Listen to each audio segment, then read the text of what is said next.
À une vingtaine de kilomètres au nord-ouest de Strasbourg, à Vollenheim plus exactement, se situe la SAS Metachrist, une unité de méthanisation agricole en fonctionnement depuis le 26 mai 2016. Florian Christ, associé de l'EARL familial du Haut-Village, qui produit 700 000 litres de lait par an et cultive de la betterave sucrière, du maïs et du blé, cherchait un moyen de pérenniser l'exploitation tout en diversifiant ses sources de revenus à partir des résidus inexploités jusqu'alors. Cette unité de méthanisation est la première d'Alsace à réinjecter le gaz qu'elle produit dans le réseau de gaz de ville et la 20e au niveau français. Donc le gaz est poussé, donc je dis poussé parce qu'il est monté à 16 bars, dans le réseau RGDS, donc c'est Réseau Gaz Distribution Service, qui opère sur 110 communes aux alentours de Strasbourg, dans l'agglomération strasbourgeoise. Donc nous, au mois d'août, on produit théoriquement 10% du réseau. Et le reste de l'année, on produit moins, parce que le reste de l'année, il y a plus de consommation dans le réseau. Et du coup, il y a plus de gaz qui est importé dans le réseau, en fait. 130 m3, c'est 1500 kWh.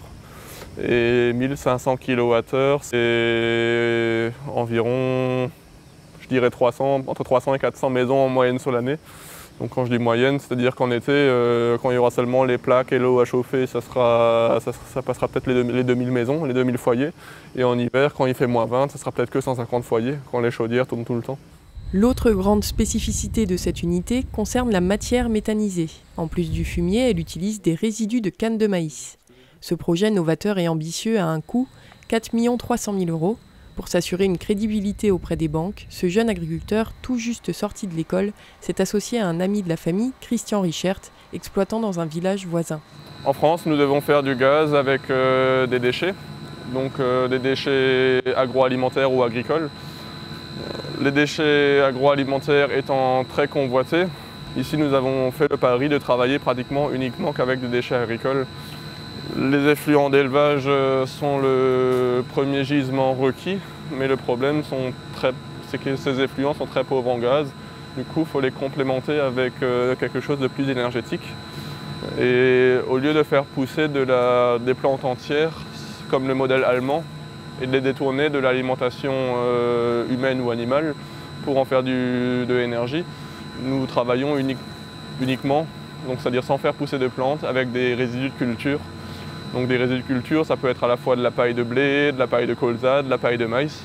Ici nous sommes en Alsace, donc c'est principalement de la paille de maïs que nous utilisons. Donc nous avons développé un process capable de récolter et digérer ces cannes de maïs.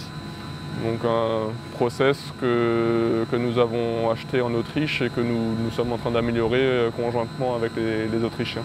La volonté, c'est de ne pas acheter la canne de maïs pour pas qu'elle ait une valeur de marché, parce qu'il s'agit bien d'un résidu de culture qui aujourd'hui n'est pas valorisé du tout.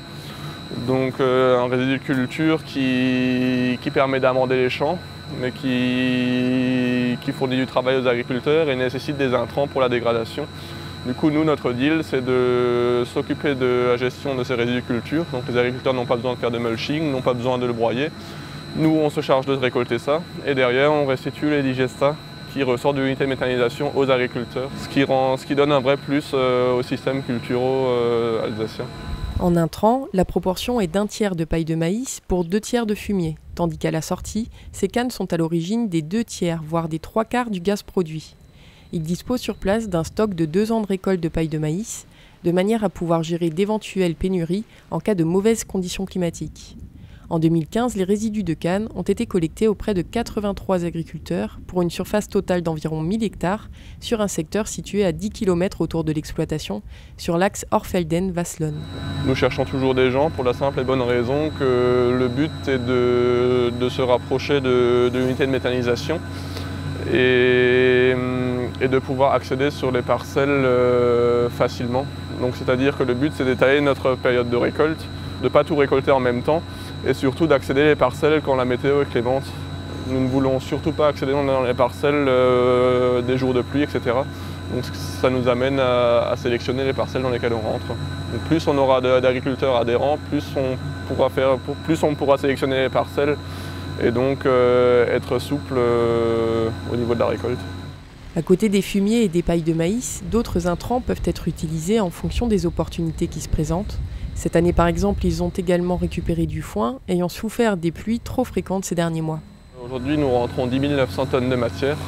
Donc pourquoi 10 900 tonnes de matière? Parce qu'on est en régime ICPE déclaration. Donc c'est-à-dire qu'on doit déclarer notre installation à la préfecture et nous avons seulement une autorisation de travailler avec 10 900 tonnes. Donc le but pour nous, c'est de rentrer des matières les plus sèches possibles, donc avec le moins d'eau possible. Donc on va chercher des matières à très haute teneur en matière sèche parce que le gaz est fait avec la matière sèche et pas avec de l'eau. Donc avec un tonnage restreint, en fait, le but c'est de produire le maximum de gaz.